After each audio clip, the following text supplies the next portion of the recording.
मेरे प्यारे बच्चे, वह तुम्हें सीने से लगाना चाहता है।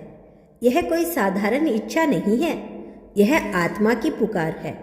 यह उस प्रेम का आह्वान है जो शब्दों से नहीं, सांसों से पहचाना जाता है।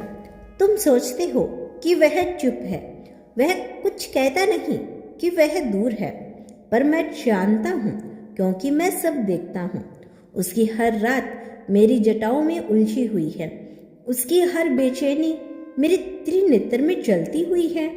वह तुम्हें बाहों में भरकर रोना चाहता है, इसलिए नहीं कि वह कमजोर है, बल्कि इसलिए कि तुम्हारे सामने वह मजबूत होने का अभिनय नहीं करना चाहता। वह तुम्हारे सामने सिर्फ इंसान बनकर जीना चाहता है। तुम्हें क्या लगता है, सीने से लगाना केवल शरीर का स्पर्श होता है? नहीं, सीने से लगाना आत्माओं का मिलन होता है। जब दो दिल इतने थक जाते हैं कि शब्दों का भार नहीं उठा पाते, तब बाहें बोलती है, और वही बाहें आज तुम्हें पुकार रही है। वह तुम्हारी खुशबू में अपनी थकान उतारना चाहता है, तुम्हारी सांसों में अपनी बेचैनी भूल जाना चाहता है।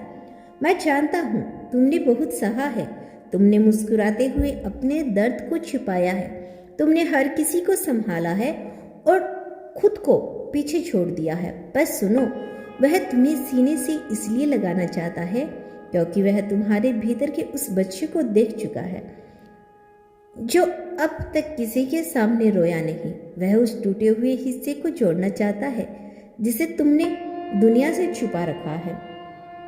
मत पूछो कि वह कब आएगा, कैसे आएगा। मैं महादेव हूँ, मैं समय का नहीं गिनता, मैं समय को बनाता हूँ। जो मिलना होता है वह दौड़कर नहीं आता, वह ठहर कर आता है, और जब वह आएगा तो उसके शब्द कम होंगे, उसकी आंखें नम होगी और उसकी बाहें खुली होगी। वह तुम्हें इस तरह सीने से लगाएगा जैसे किसी खोई हुई चीज को वापस पाया जाता है। तुम्हें डर लगा ना कि कहीं यह सिर्फ सपना ना हो। बस सुनो, जो दिल को छू जाए, जो आत्मा को हिला दे, वह सपना नहीं होता, वह मेरी योजना होती है। मैंने तुम्हें कमजोर नहीं बनाया, मैंने तुम्हें गहराई दी है, और गहराई वही समझ सकता है जो डूब चुका है। वह डूब चुका है तुम्हारे ख्यालों में, तुम्हारी यादों में, तुम्हारे नाम में।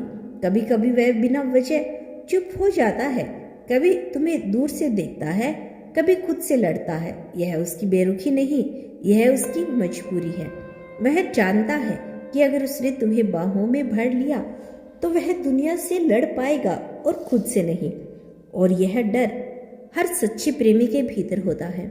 मैं देख रहा हूँ कैसे वह रात में तुम्हारे नाम को बिना आवाज से पुकारता है, कैसे वह कल्पना करता है कि तुम उसके सीने पर सिर रखकर बैठी हो और वह तुम्हारे बालों में उंगलियां फेर रहा है। यह कल्पना नहीं, यह भविष्य की परछाई है। जो होना है वह पहले आत्मा में घटता है, फिर संसार में उतरता है। धैर्य रखो, प्रेम जल्दी नहीं आता, पर जब आता है तो हमेशा के लिए आता है। वह तुम्हें सिर्फ एक बार नहीं, बार बार सीने से लगाना चाहता है। हर उस दिन जब तुम थक जाओ, हर उस रात जब तुम टूट जाओ, हर उस पल जब तुम खुद को अकेला महसूस करो, वह तुम्हें याद दिलाना चाहता है कि तुम अकेले नहीं हो। और सुनो, जब वह तुम्हें सीने से लगाया ना हो तो कोई वादा नहीं करेगा, कोई शर्त नहीं रखेगा, वह बस तुम्हें थामे रहेगा, क्योंकि सच्चा प्रेम समझता नहीं, सच्चा प्रेम थामता है। जैसे मैं विष पीकर भी संसार को बचाए रखता हूँ, वैसे ही वह तुम्हारे दर्द को अपने भीतर रखकर तुम्हें मुस्कुराना सिखाना चाहता है। मैं महादेव हूँ, मैं छोटा आश्वासन नहीं देता। जो तुम्हारे लिए लिखा है वह तुम्हारे पास आएगा, और जो तुम्हें सीने से लगाना चाहता है वह सिर्फ बाहों से नहीं, पूरे अस्तित्व से तुम्हें अपनाएगा। उस दिन तुम्हें समझ आएगा कि इंतजार क्यों जरूरी था, दर्द क्यों जरूरी था, और मौन क्यों इतना पवित्र था। तब तक खुद को संभाल कर रखो। तुम्हारा दिल मंदिर है और हर कोई उसमें प्रवेश करने के योग्य नहीं। जो योग्य है वही तुम्हें सीने से लगाएगा जब तक तुम्हारा हृदय शांत न हो जाए। सुनो, वह तुम्हें सीने से लगाना चाहता है, इसलिए नहीं कि उसे तुम्हारी जरूरत है, बल्कि इसलिए कि तुम्हारे बिना उसका अस्तित्व अधूरा लगता है। यह अधूरापन कमजोरी नहीं, उसे तुम्हारी जरूरत है। यह प्रेम ही सबसे गहरी पहचान है। तुमने देखा है ना कैसे कैसे कभी कभी बिना वजह तुम्हारी आंखें भर जाती है, कैसे भीड़ में भी तुम्हें किसी एक की कमी महसूस होती है। यह संयोग नहीं, यह आत्माओं का संवाद है। वह भी उसी क्षण भारी हो जाता है, उसी पल उसकी सांसें रुक सी जाती है, क्योंकि जब दो आत्माएं जुड़ी होती है तो दूरी केवल शरीर की होती है, अनुभूति की नहीं।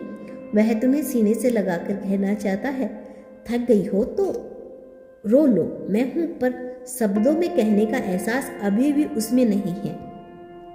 इसीलिए उसकी आत्मा मेरी शरण में आकर रोज यही प्रार्थना करती है कि तुम्हें कोई और आकर न थाम ले। यह ईर्ष्या नहीं, यह डर है, खुद को खो देने का डर। तुम सोचते हो वह इतना गहरा क्यों है? क्योंकि मैंने उसे भी तपाया है।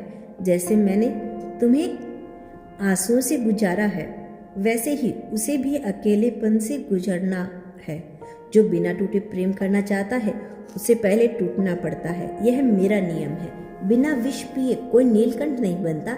जब वह तुम्हें सीने से लगाएगा तो वह पहले बहुत शांत होगा, ना कोई गीत ना कोई शोर, बस दो दिलों की धड़कनें एक दूसरे से बात कर रही होगी।